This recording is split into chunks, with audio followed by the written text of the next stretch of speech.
তারিখের পরে কোথায় থাকেন আমি দেখব। আমি বলে গেলাম এই কর্মচারী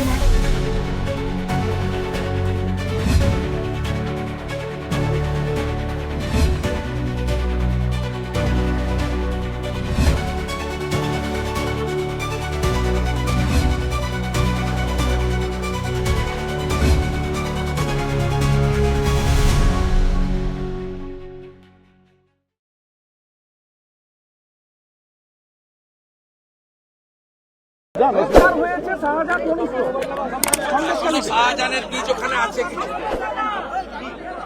বিজেপিকে রাজ্যে না আনলে এদেরকে অঙ্কুরে বিনষ্ট করা যাবে। এদের বীজ এখনো আছে।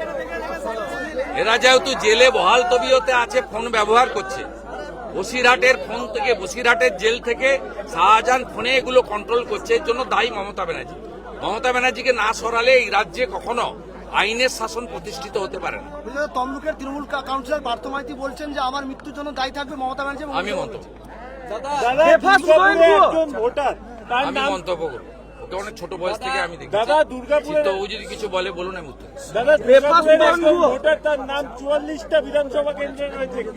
দাদা ভাজে হচ্ছে চাউলিতে বিজেপি কর্মী বাড়িতে পোস্টমর্টম রিপোর্টে অন্যরকম করে দিয়েছে। আপনারা আগে ধরেন না, শেষ হয়ে যাওয়ার পরে ধরেন।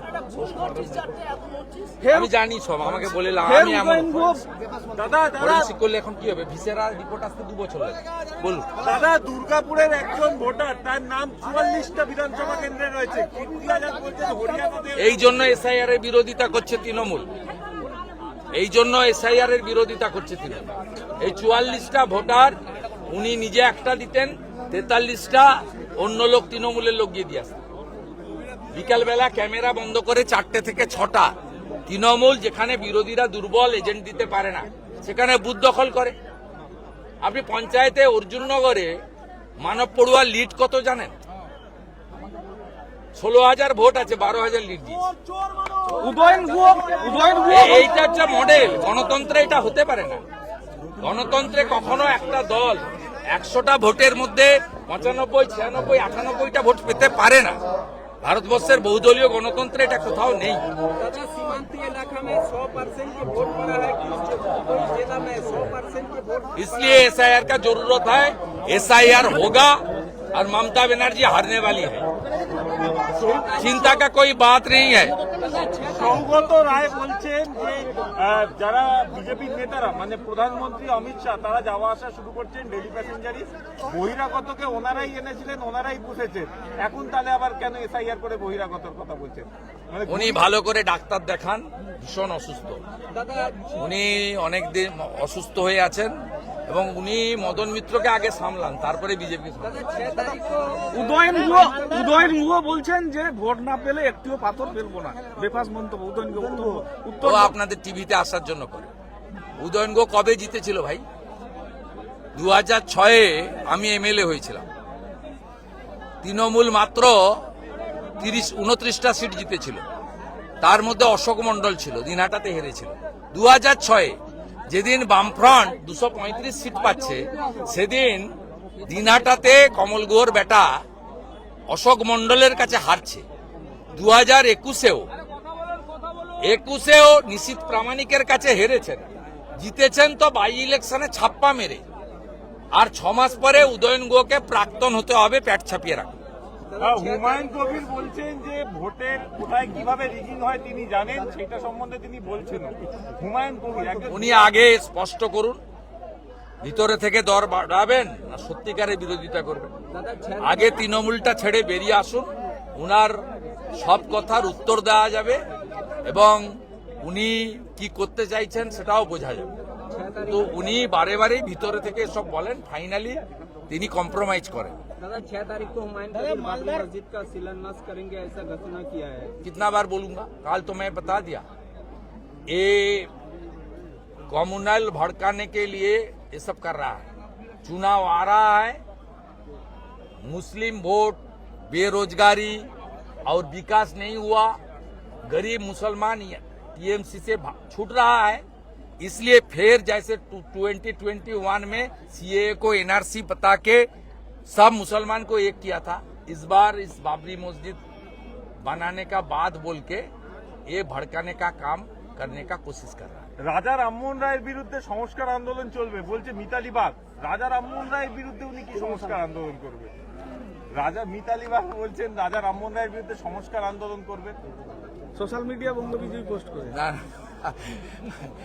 বিষয়টা হচ্ছে আমি খুব অনেস্টলি বলবো এটা ওনার স্লিপ অফ টাং হয়েছে। আমি সবসময় এভাবে বলি না, কিন্তু এদের স্লিপ অফ টাং হওয়াটা স্বাভাবিক, কারণ তৃণমূলের কোনো লোকেরই মাথার ঠিক নেই। এসআইআর, ভুয়া ভোট, মৃত ভোট, আর এত ছবি আপনারা দেখাচ্ছেন। বাংলাদেশি মুসলমানরা পালাচ্ছে, হাকিমপুর দিয়ে পালাচ্ছে, বসিরহাট দিয়ে পালাচ্ছে, পেট্রোপোল দিয়ে পালাচ্ছে। এই যে এত ছবি দেখাচ্ছেন সব চ্যানেল, মানে প্রো মমতা, অ্যান্টি মমতা সব চ্যানেলই দেখাচ্ছে যে পালাচ্ছে। এইগুলো দেখার পরে বলছে এই লোকগুলো যদি চলে যায় তাহলে প্রাক্তন হব। মিতালি বাগকে তো জিতিয়েছে ডিএম আর এসপি হরিপালের কাউন্টিং হল থেকে মাত্র 6000 ভোটে।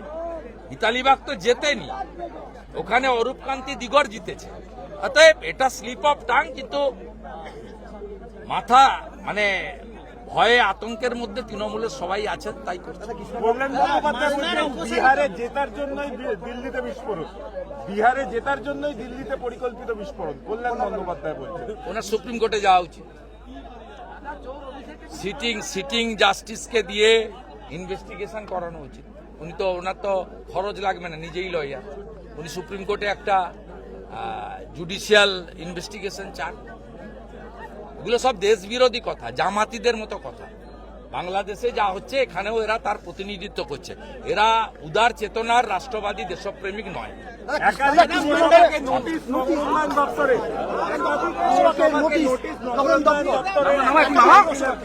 একাধিক পুরসভার টাকা দেয়নি তাই কাজ করেন।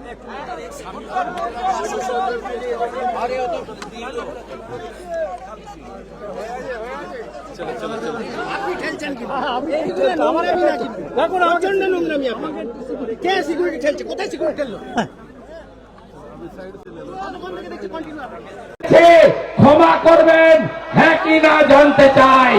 ধুলিয়ান শমশেরগঞ্জে হিন্দু পলায়ন হয়েছে। হরগোবিন্দ দাস চন্দন দাসকে পশু কাটার তরবারি দিয়ে খুন করেছে। আমি জানতে চাই ক্ষমা করবেন না করবেন না? করবেন না তো তাহলে বদল আনতে হবে, ঐক্যবদ্ধ হতে হবে, এক হতে হবে। 100টা সনাতনী ভোট দিলে 99টা ভোট পদ্ম ফুলে ফেলতে হবে, যাতে কাকদ্বীপের ওই এসপি কোটেশ্বর রাওকে জেলে পুরতে পারি। আমার মা কালীকে পুলিশের ভ্যানে তোলার জন্য এই শপথ নিয়ে বাড়ি যেতে হবে আপনাদের। তৃতীয় হচ্ছে নারী সুরক্ষা। মারা বোনেরা বলুন, আরজি করেন আপনারা বিচার চান হ্যাঁ কি না? যদি আরজি করেন বিচার চান, বিজেপিকে আনুন। ভালো পুলিশ অফিসার এখনো আছে, আমরা বিচার দেব। দুর্গাপুর আইনশিটে তার বিচার চান। উড়িষ্যার ছাত্রী গ্যাং রেপ করলো, কোন বোন কন্যা মমতার আমলে সুরক্ষিত নয়। নারীর সম্মান, কন্যার সুরক্ষা যদি চান বদল আনুন। চতুর্থ সংকল্পপত্র বিজেপি সঠিক সময় বলে দিবে সরকার এলে কি কি করবে। যেখানে যেখানে সরকার হয়েছে, ছত্তিশগড়ে আমরা বলেছিলাম 3100 টাকা ধান কিনবো, কিনেছি। উড়িষ্যায় বলেছিলাম বছরে মায়েদের হাতে 50,000 টাকা একবারে দেব, আমরা সুভদ্রা যোজনায় দিয়েছি।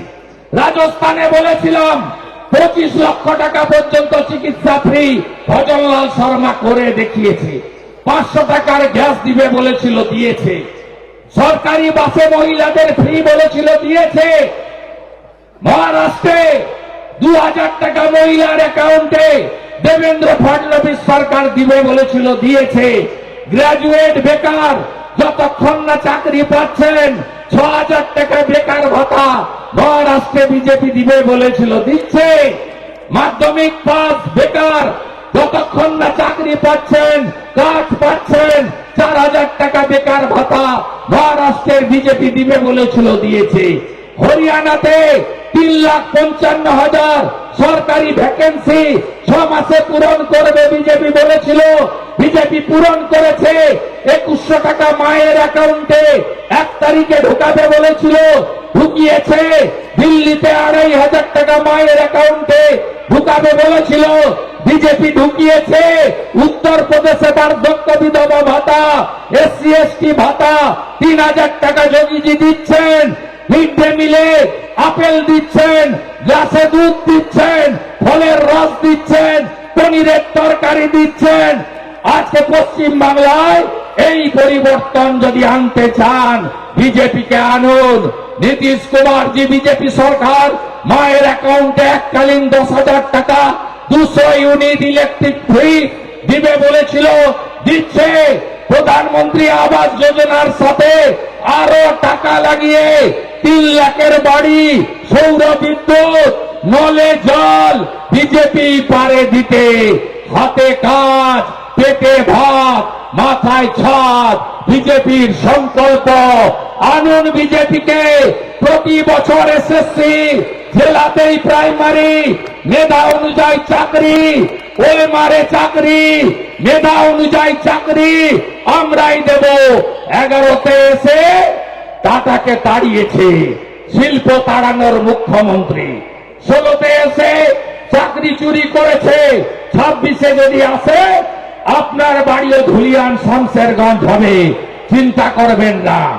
আর বলে গেলাম পার্টি নেতাগুলো, অপরেশ সাতরা, মালিক শেখ, এদেরকে বলে গেলাম আর একটু 2 মাস ছটছড় করে নিন। ফেব্রুয়ারির 15 তারিখের পরে কোথায় থাকেন আমি দেখব। আমি বলে গেলাম এই কর্মচারী মানব পড়ুয়া অপরাধ ছাত্রা বলে গেলাম আপনারা আমাকে চেনেন, আপনারা ভালো করে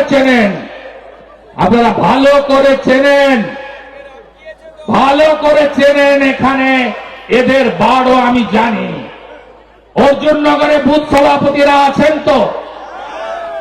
আপনারা লোকসভা ভোটে সুরক্ষা পেয়েছিলেন? আমি কথা দিয়ে গেলাম, যে বুথে চোখ দেখাবে সেই বুথে কি করে উত্তর দিতে হয়। আমার পড়াশোনাটা ভালো করে করা আছে, সকালবেলা ধান কাটা আছে, আপনারা উঠবেন। অন্ধকার গাঢ় হয়ে গেছে। আগামীকাল দক্ষিণ 24 পরগনার মন্দির বাজারে আবার দেখা হবে, আরো বড় সভায় দেখা হবে। কে বলে বিজেপি নেই? আমি নানুরে গেছি, 5 বছর পরে সভা হচ্ছে। কালকে বড়ুয়াতে মুসলিম সংখ্যালঘু অধ্যুষিত ডাক বাংলোতে সভা করেছি। সেখানকার বিজেপি নেতারা বলছে বিজেপি প্রতিষ্ঠা হওয়ার পরে এই প্রথম এখানে সভা হল। আমি আহ্বান করেছি রাষ্ট্রবাদী মুসলিমদের, আপনারা আসুন। আপনাদের তেজপাতা করে রেখেছে মমতা ব্যানার্জি, তরকারিতে লাগে কিন্তু খাওয়া যায় না। আমি জয় শ্রীরাম বলি, আপনাকে জয় শ্রীরাম বলতে হবে না। ভারত মাতা কি জয় বলুন, বন্দে মাতরম বলুন, জয় হিন্দ বলুন। কাঁধে কাঁধ মিলিয়ে নরেন্দ্র মোদীজির রাষ্ট্রবাদ, দেশপ্রেম, বিকাশবাদ, যোগীজির সুরক্ষা সুশাসনকে বাংলায় প্রতিষ্ঠা করতে হবে। সব বেকার জোট বাঁধুন, একসঙ্গে কাজ করুন এবং